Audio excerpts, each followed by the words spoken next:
When I turned 70, I decided that I would grab this novel again and just revise it and publish it on my own.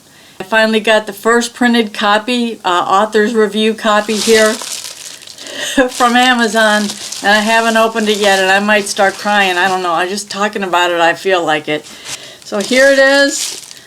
Here's my trusty box cutter. Let's see what this is like here. After all these years, it's finally in my hands. Back in Time for Love. Wow. If you want to check it out on Amazon, please do. I would be so honored if you read this book, and I hope to God you like it. I have to tell you, it's rated R. You know, the way I used to live. Yeehaw!